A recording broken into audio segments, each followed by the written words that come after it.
On the 9th year of his rule, on the 10th day of the 10th month, Nebuchadnezzar, king of Babylon, came against Jerusalem with all his army and took up his position before it, building earthworks all around the town.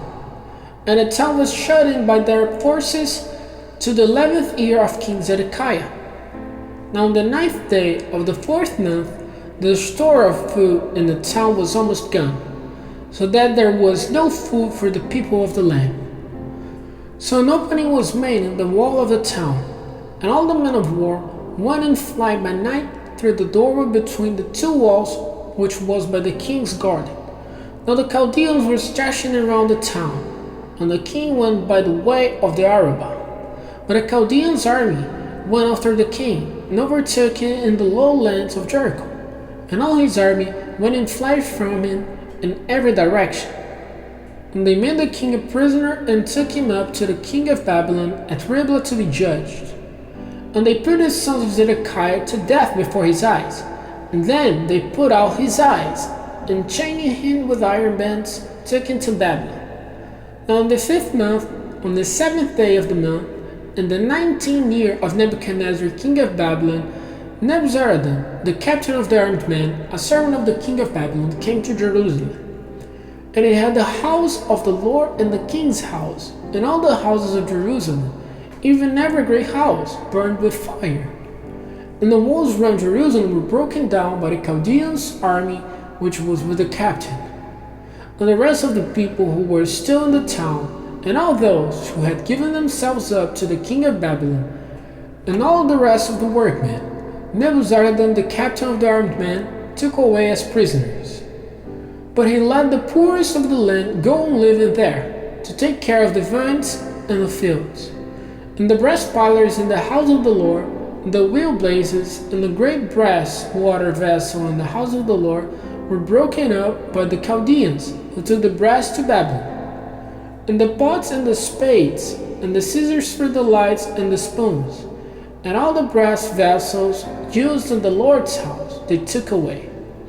And the fire trays and the basins, the gold of the gold vessels, and the silver of the silver vessels, were all taken away by the captain of the armed men. The two pillars, the great water vessel, and the wheeled basins, which Solomon had made for the house of the Lord, the brass of all of these vessels was without weight. One of the pillars were 18 cubits high, with a crown of brass on it. The crown was 3 cubits high, circled with the network and apples all of brass, and the second pillar had the same. And the captain of the armed men took Seraiah, the chief priest, and Zephaniah, the second priest, and the 3 doorkeepers. And from the town he took the unsacked servants, who was over the men of war, and 5 of the king's nearest friends who were in the town, and the scribe of the captain of the army, who was responsible for getting the people of the land together in military order, and 60 men of the people of the land who were in the town. These Nebuzaradan, the captain of the armed men, took with him to the king of Babylon at Riblah.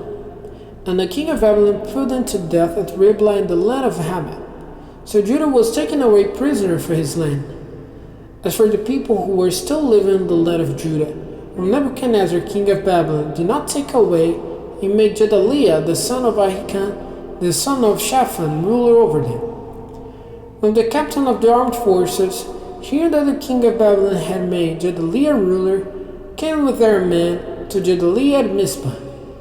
Ishmael the son of Nethaniah, and Johanan the son of Kareah, and Seraiah the son of Tanhumeth the Netophathite, and Jazaniah the son of the Maacatite, came with all their men.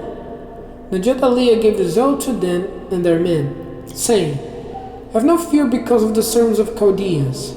Go and live in the land under the rule of the king of Babylon, and all will be well. But in the 7th month, Ishmael the son of Nethaniah, the son of Elishama, of the king's seat, came with 10 men and made an attack on Gedaliah, causing his death and the death of the Jews and the Chaldeans who were with him at Mizpah.